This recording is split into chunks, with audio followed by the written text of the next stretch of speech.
Do you think what happened at Silicon Valley Bank has implications for your company if you're not a tech company or startup? The answer just might surprise you.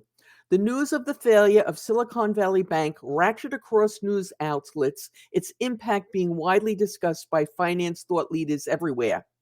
If you think because you don't work for a tech startup, this has nothing to do with you or your organization, think again.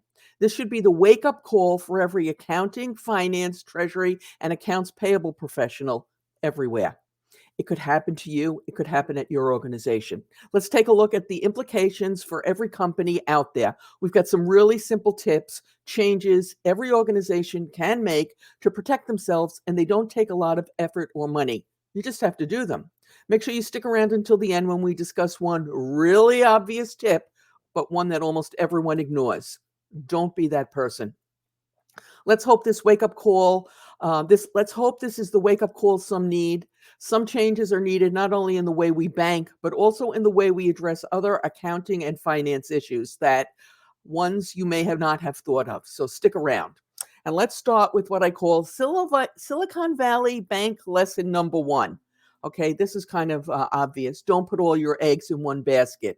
By this, we mean have more than one bank. Okay, we all know finance 101, don't put all your eggs in one basket, but that applies to a wide variety of things. I like to say diversify, diversify, diversify. While it is fine to pay your bills from one bank account, don't have all your money in that account. And even more basic than that, don't have only one bank account. Now, this should be pretty obvious, but I'm going to state it anyway. That second bank account should not be in the same bank. It should be in a different bank. While everything has settled down with Silicon Valley over that first weekend, there were a few companies who literally could not get their hands on any money to pay bills. They couldn't even get a $100 invoice paid. That's because all their money was in one bank. Along the same lines, look closely at your vendors who supply critical components to your manufacturing process. They are not necessarily your largest purchases, but the items that are critical to the ongoing viability of your organization, usually if you have a manufacturing process. If you are purchasing from only one company, would it be relatively easy to find another supplier if that existing provider went out of business tomorrow? Remember, this is not just your large things that you're purchasing, but things that are critical to that manufacturing process.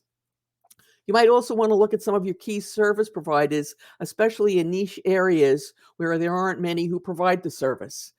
If it is something that your organization depends on, you could be in a very rough spot if you lose that one service provider. All right, moving right along. Silicon Valley net lesson number two. Consider doing some sort of credit analysis, not only on your banks, but also your largest suppliers. Let's talk a little bit about the banks first. Your Treasury Department may already be doing this for your banks, perhaps using a third-party rating service. So talk to them. There's no reason to reinvent the wheel, or even worse, pay for something twice. And this review of your banks needs to be more than an annual review. Someone should be keeping their eye on this on a very regular basis. You saw how quickly the mess at Silicon Valley unfolded. A simple way to do this is to get a Google alert for your banks. Now, a lot of what you receive with the Google alerts, especially if it's one of the larger banks, will be of little interest to you from a credit standpoint. But occasionally you'll start to hear rumors or news like this. Two other good places to look for these rumblings, which, by the way, may or may not be a serious indication of any problems, are your legal staff, your venture capitalist, and Twitter. Now, keep in mind, I'm sure you're aware that there's no verification of the information that's passed around on Twitter, but it still shouldn't be completely ignored.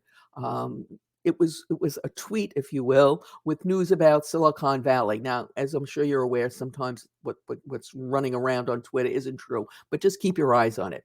As for the legal staff and venture capitalists, if you read any of the stories in the press over the last few weeks about Silicon Valley, you'll know that some of those who got their money out early were alerted to do so by their lawyers and their funders. So don't overlook that valuable source of information. As an FYI, if you're thinking this is an isolated incident, I can share with you that a number of years ago, I was personally involved in a similar situation, and it was our outside lawyers who alerted us to get our money out before it was too late. Now, before we get to our third lesson, I'd like to share with you that at AP Now we have over 300 videos in our library on YouTube and on various podcast channels with new accounts payable and payment videos being added every Tuesday and Thursday, and some shorts on other days. Occasionally on Saturdays, we have a little fun with Wordle. So after you've finished watching this whole video, please check it out.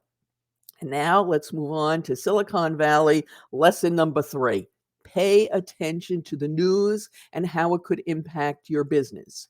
Because many times, as the lawyers like to say, time is really of the essence. As we saw in this crisis, those who acted quickly got their money out and did not spend that first weekend wondering how they were going to get the bills paid. Well, it worked out all right this time for them, because I believe all depositors are getting their money back. We may not be so lucky in the future. You never know how a particular news event will impact your accounts payable, accounting, finance, and treasury functions. So watch, not just because you're interested, but analyze, and then where appropriate, take action. Now, I wish I could tell you what future event will have implications for your finance and accounting operations. Alas, I don't have a crystal ball. So all I can say is watch what's going on in the world around you, not only with interest, but with an inquiry mind. Always think, will this or something like this impact our business? And if the answer is yes, or even maybe, then look for ways to mitigate the potential damage, because the damage can be huge in terms of finances. And if your company takes a big financial hit, it's going to impact a lot of things, including the number of people they employ.